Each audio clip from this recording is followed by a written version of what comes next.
Hey everybody, welcome to this episode of 1000 Ways to Lead. This is our alumni special episode where Reed, Jacob, and I had the opportunity to have some awesome conversations with our alumni that visited campus for the weekend. Yep, so in this episode, I know we chatted with Beth Torres, we chatted with Russ Phillips, and then the third was Jerome Edwards. Jerome Edwards. Yep. We had great conversations with them. Great conversations and all very different aspects of how they answer these questions. So I'm really excited to hear more from them on what we talked about. Yeah. So in this episode or in this alumni special, we wanted to actually leverage some of the questions that students from the school had directly for the alumni. So in a second here, you're going to hear some of the questions that came directly from our students, who they specifically came from, and then a following recording of the alumni walking through their answers for each of these questions. So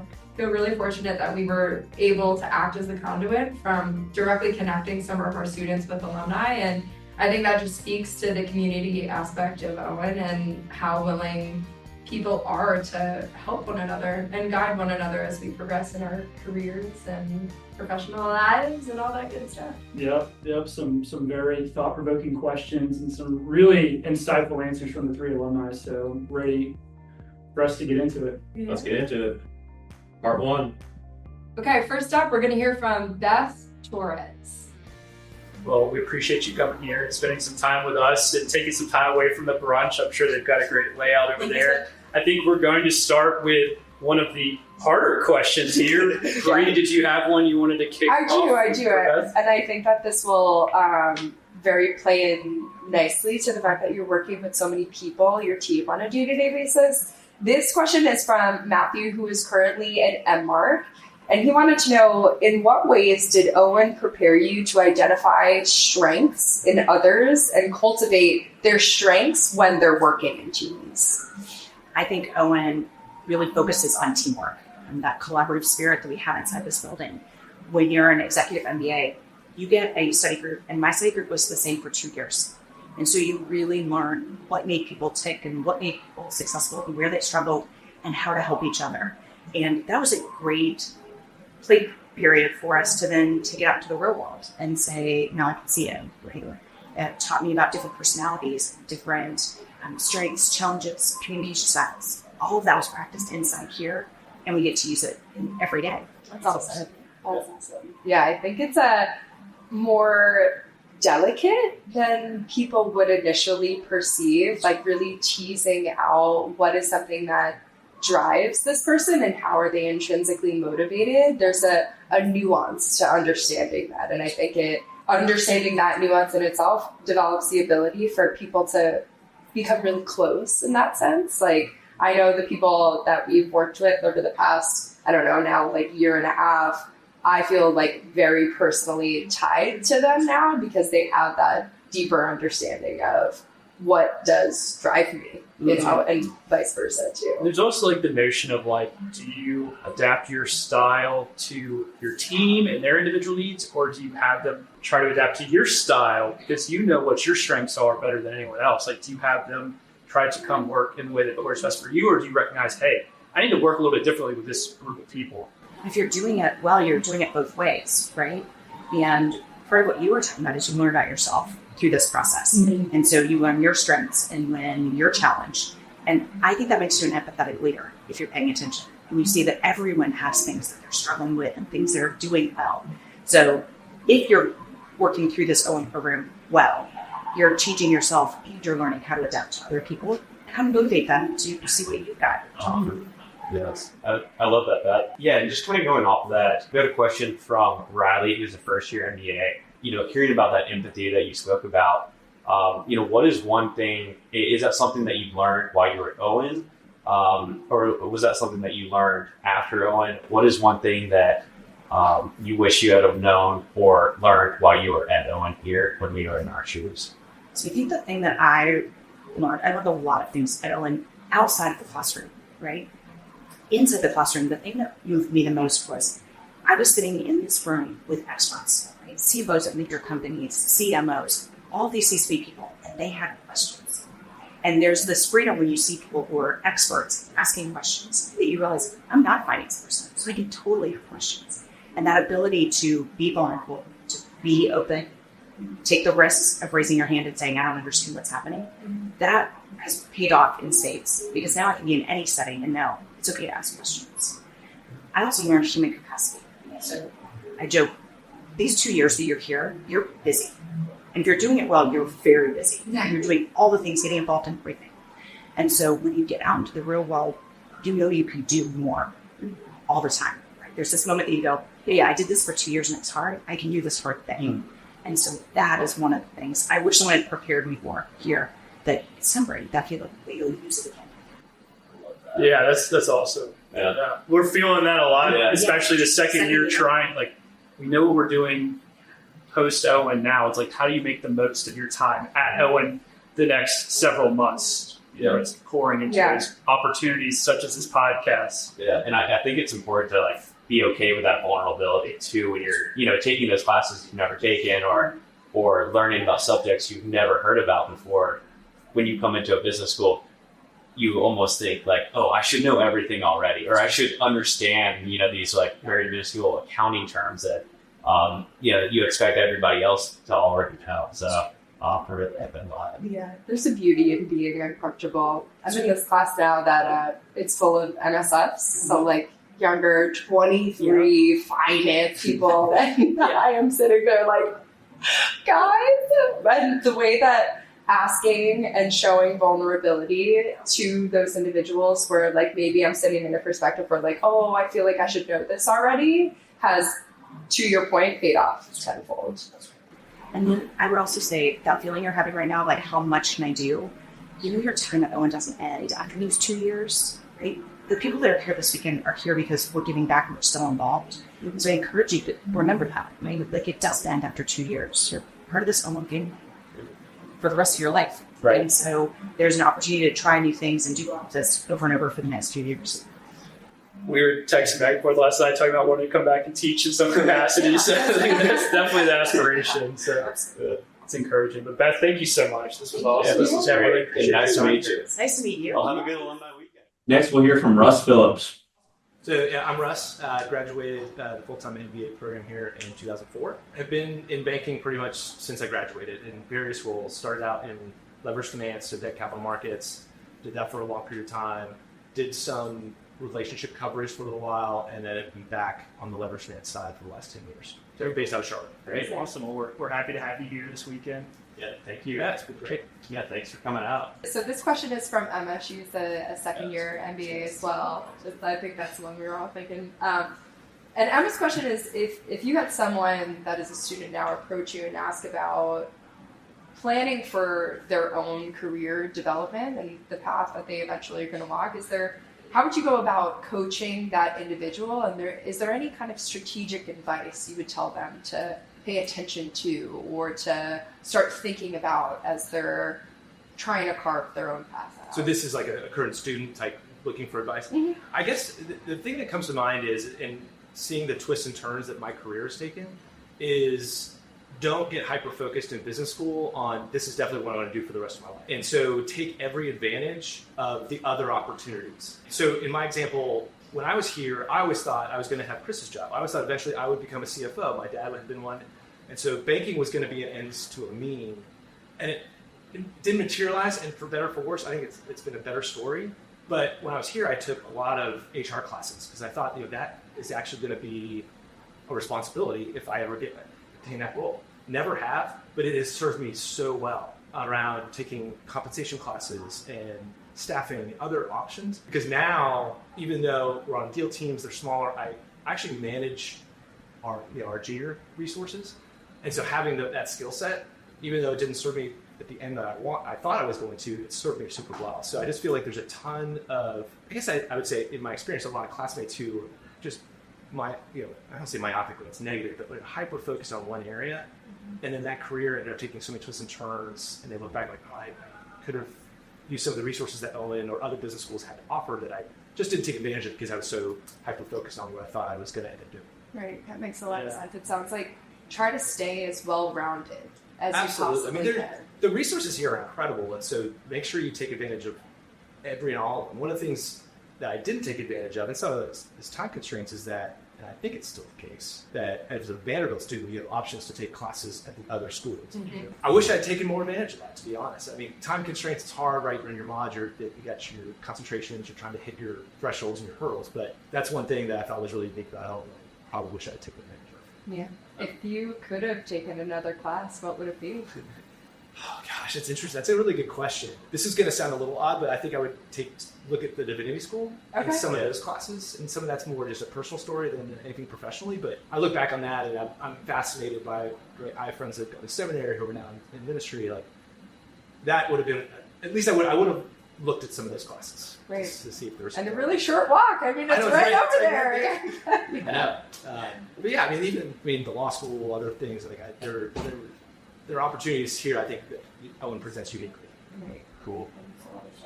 Russ, I just have one more quick question. You mentioned that you manage some of the junior teams. What is your management style? Is it, direct? Do you let them have autonomy? I know investment banking is pretty, you have to be direct because there's timelines and, have to get things out there, especially when you're on a deal team. So how does that look from your management perspective? Well, it's a good question. Let me give you the context of how it works, because I would say I have probably two different styles, right? So in the context of, we have associates and VPs that are staffed on deal teams across the platform. I am technically, in the region's HR system, their manager, right? Using air quotes. And so for that, it's more just kind of checking in, how are things going? Because I may or may not work with that person individually. I mean, I manage our VPs and associates that are on our equity capital markets platform and our fixed income capital markets. And so I don't engage with them on a daily basis. So it's more checking in, how's your development, that kind of stuff. I also work on deal teams. Well, I'm the MD on the deal team, and I have a VP and associate staff with me. My approach there is very different, right? I mean, I still check in on. I care more about the person than the deal and the company, but it's more, do you need resources? Do you need help from me? Where are the roadblocks? What are you running into? Particularly, at the MD level, my job is to kind of not be in the weeds. It's to kind of manage. And so a lot of us checking with my director VP level would say, what do you need from me? What are the roadblocks and what are the next steps? And so it's a little more direct to your point, but it's just a very different situation than like generic, kind of HR management. I have to write the reviews, right? So I don't work with them. So I'm a note taker, right? I go to all the other, both the junior, the analysts, I go to the senior bankers. What's your feedback? Collect it all, and then I have to sit down with them and be like, here's your feedback. I never worked with you, but here's what everyone else is saying. So it's a bit awkward because of our deal team structure, but so being at Regions, which has a fairly nascent investment bank, the systems aren't set up to do it the way a traditional investment bank would do it. So we have to work within the confines of the HR system that Regions has established, which is everybody has a manager. Everybody goes through a review process. It's probably a longer-winded answer. No, that's great. I love the fact you can probably edit all this too, which would be great. No, and that's totally like why we can be more open-ended Yeah. and ask all the questions. And I did want to ask just kind of a follow-up as well, just understanding your unique position of being responsible for the entire platform of junior bankers as well. Is your response to that initial question about career development advice, is that different for your cohort of junior bankers than it would be for a student in Owen? Like, would you still give that same, like, be well-rounded, generalist type of advice, or would it be a little bit different given that they are already actively pursuing a specific career? I would say it would be different. And some of that difference would be, the resources available to a current employed analyst on my platform are different than the resources that an MBA student has at their disposal.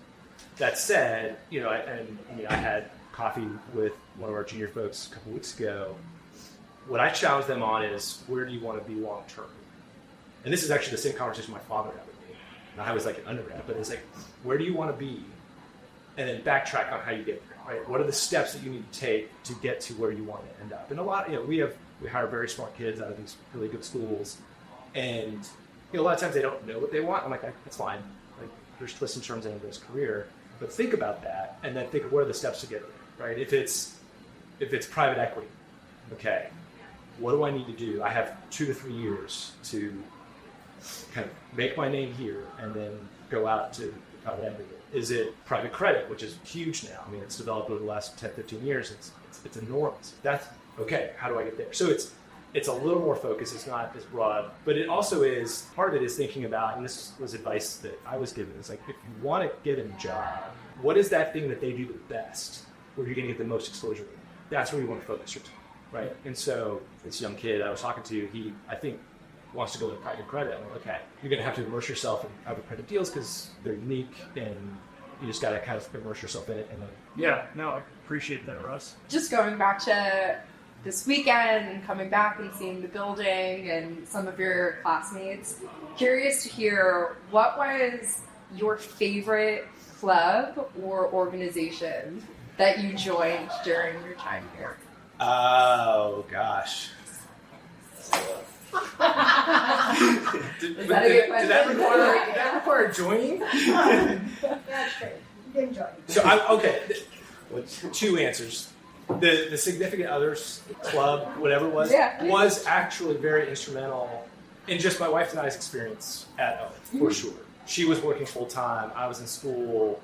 That connection amongst the spouses and significant others was foundational in both my success and my enjoyment of being at Owen, to be honest. The only other club I really remember joining was the Fund. I knew I wanted to get into banking, and so I did do that. I ended up being the president our second year, which I worked with Melinda and Emily Anderson very extensively on that. We had a lot of fun together. But yeah, I would say, I mean, the significant others situation was foundational. Yeah, that club is still very much alive and well, and we both have significant others that have joined and been a part in that, like, through. And some of it's therapy, right? Mm-hmm. Like my significant other is at the school all the time, and she's got to find a job, and it's therapeutic, I think, for them to have people that are going through the same experience that they are. Yeah, I couldn't agree more, for sure. It's like, oh, did your partner come home for dinner last night, or were they studying for the finance final as well? Exactly. Like, that makes sense. That's just the world that this bubble of 2 years is going to be like. And I think that. And I'll tell you, as evidence, those relationships last. I mean, the Douglases were some of our closest friends all through school, still are. And so I think, honestly, and I would say my undergrad experience was unique. This was a much more foundational experience than my undergrad. I'm much closer with this cohort of friends that I meet. What's the way they stick there? Well, we won't keep you any farther from the fun, but Russ, thank you so much for coming. Thank you guys. I appreciate it. Appreciate it. Thank you. That's great. And to round us out, we're going to hear from Jerome Edwards. Okay, yeah. So Jerome Edwards graduated in 2004.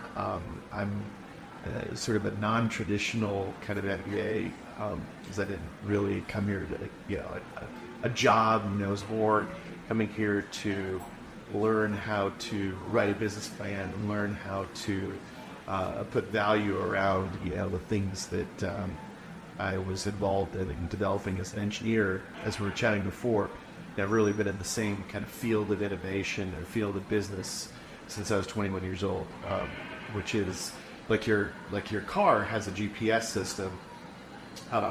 Every form of surgery has some sort of GPS system in the surgical operating room where there's a computer and a tracking system that's attached to the patient, and you bring in some sort of imagery and some sort of information, some MRI scans, CT scans, three-dimensional models of the anatomy, and this tracking system then is coupled to the patient, and the surgeon has instruments that have sensors on them that, as they're advancing instruments into the patient, they can see on these computer systems where they're going, whether they're going to hit a collateral structure or how to make their incisions smaller, how to get to the target, the tumor or the ectopic tissue that's causing the problem. And that's really the field of business innovation that I've been involved in. First as a software engineer out of undergrad, and then came to Owen here and got more onto the entrepreneurial side of things and more the management side of things. But so after graduating from Owen, Vanderbilt and Owen invested in my company, cultivating Medical. I think within like 4 months of graduation, we raised like $2 million, and I'm starting this company to do this GPS for lung and getting to biopsy very small, deep lung nodules to advance, so like to diagnose lung cancer earlier, basically. So this company, and we took venture capital from to VCs at St. Louis and moved to St. Louis, and ultimately that company was acquired by a Japanese company called Olympus, like the camera company.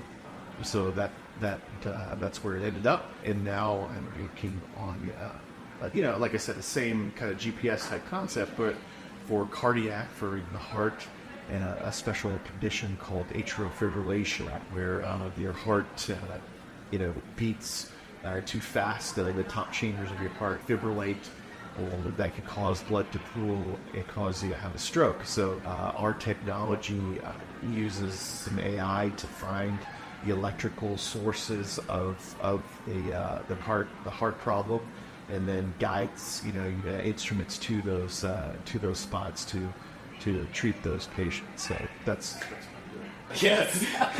Sound incredibly technical, incredibly like at the cutting edge of where we're going in the medical space. And we do have a question that's like very open-ended, so you can take it whatever direction you want to take it, Jerome. And it's from a first-year MBA named Nick. And it's, what's the hardest part of leadership that you maybe would not have expected? Look, I mean, from my point of view, it's I'm an entrepreneur, right? So I have to put on a positive face and somewhat of facades at times, swallow all of the problems and risks and the bad things that could go wrong. I have to sort of chew them up and swallow them and put on a positive vibe for our team, but be inspirational. That's hard. That's very hard in any setting, but it's like that movie The Matrix, and you take the red pill or the blue pill, and I chose to take the red pill and have to sort of deal with the consequences of that and make other people feel like they took the blue pill. It's I have to hope that there are certain people on your team that you can maybe share a bit more of that burden with than others, and how do you navigate who to share what with, and when you just have to own it and kind of bear the full brunt of it on your shoulders yourself? It's tough, man. I mean, I think my wife is probably deals with the real side of entrepreneurship more than anybody else. But you get, I mean, you're raising tens of millions of dollars. You got to stay positive. You got to stay. You just kind of swallow all the uncertainty or risk and stay very outwardly positive, which is very challenging. You could only imagine. There's actually a really big push in Owen now, and the investment of the Entrepreneurship Center. There's a new director of the Center of Entrepreneurship this year, Baxter Webb, who is holding sessions for students that are interested in entrepreneurship and trying to connect students with the greater BC community, the startup accelerator programs that are local here. And I'm very curious, like from an entrepreneurship perspective, what are some of the resources here that were just instrumental to your success, to that ultimate funding once you graduated? So there were two professors, Jermaine Bear, who passed away, and Bruce Flinsky, and I really didn't take a lot of entrepreneurship classes. I took more. I'm a finance major, and I think finance and entrepreneurship are actually incredibly correlated, because valuation is everything. I mean, not everything, but it's such a big part of entrepreneurship, that understanding what venture capitalists and private equity people are thinking. Go study finance, because that's the way they think. So you have to understand the person across the table, how they're thinking. So I personally think that the best degree for an entrepreneur is finance. I was very fortunate to be a Dean Scholar here and get some scholarship. And then we started the Billy Munger Entrepreneurship Grant. So essentially put like $50,000 into our company, because I didn't have to get a job in between first and second year, and to work on the company. And then, but there's no cookie cutter, or there's no, entrepreneurship is unique for every situation, And you're just gonna have to like come to terms with that. You know, or just you're all in on it, or you're not. Right. And then you can't dip your toe into entrepreneurship, and you can't ask for a cookie cutter or you know a game plan to follow, because the game plans are by definition, you know, unique and novel, really, really hard. Yeah, it doesn't seem like a roadmap. It seems like a canvas, and Yeah. each of those are going to be completely different depending on where your passion lies. Yeah, but I mean, beyond just Owen, I mean, the Vanderbilt community is so vast, and you know, I was so for Vera, I raised over $50 million by myself, and a lot of that was through, you know, Vanderbilt Alumni Network, and you know, so it's a very powerful network, you know, and so it's something that you can leverage for sure. Yeah, that's exciting. That's encouraging to hear. It's just inspirational to hear that it's there. You just need to tap into it. And but there's no like special equation to it. You just have to figure it out, you know. Yeah. It's different for everyone. Yeah. I've got a quick question. I mean, you mentioned that, you know, worked in the heart and the lungs, you know, innovation with AI. To me, that seems like part of your job is constantly learning. What is your approach to learning in general? How do you get to that next step where you know exactly where to go? Yeah, so from our perspective, it's like being in surgery and trying to figure out what the problems are. And, you know, so I spent a lot of time in surgery with, you know, arguably the best surgeons in the world, and really try to focus on what the problem is. You know, like, you never want to be a hammer looking for a nail. You want to find nails and build hammers for those nails. Although, I think that's, you know, that's the key to it. Right. And listening, I'm sure, to, you know, what surgeons are saying. But also being bold enough, right? Like Steve Jobs would say, like, people don't know what they want until you put it in their hands, you know. So you have to go and observe and find the nails and figure out a solution for it, and be bold enough to believe in your solution, or when the initial reaction might not actually be positive. I don't know. Yeah. It's so interesting. We just took a launching the venture course. Was that around in 04 when y'all were? I think it started like just after I graduated. But the voice of customer was probably the biggest theme. They had some of the, you know, local investors come around and judge our presentations or our pitches, and that was kind of a recurring theme. But it's interesting to hear, like, voice of customer is very important. You're in there all the time with surgeons doing the surgeries, but at the same time, you have to have your own thesis. Like, you have to have your own idea that you feel, even if the surgeons might not necessarily agree with it, that you feel so strongly about, that you can push forward. Yeah, show them that is a better way. In the quote from Henry Ford, if I asked the customers, you know, what they wanted in a car or what they wanted, it would just be a faster horse. Yeah. As opposed to, you know, building out a car and really understanding what that next step of innovation is. Yeah, but I mean, dealing with the customer and listening to the customer is important, but you got to formulate your own, you know, answer to what you perceive the problems to be. That was very interesting. Thank you. Yeah, no worries. I was going to ask, what's just the one thing you miss about being here? I mean, it was such a great community. I think, like Russ said it, like, I'm closer to Owen people than I am undergrad people. Like, it's just, and maybe it's just like we were at a point in our lives and careers where we're a little bit more focused, you know, but just the people, really. Yeah, the people are fantastic. It's just such a great group of people. And, you know, I remember, like, just doing a road trip down to New Orleans for Jazz Fest. We were just talking about that. Yeah, like, we were just talking about that. Like, yeah. You know, it was just so, like, just great people. That class, maybe says for so, yeah, just people. Awesome. Great. Jerome, thank you so much. Sure. Yeah.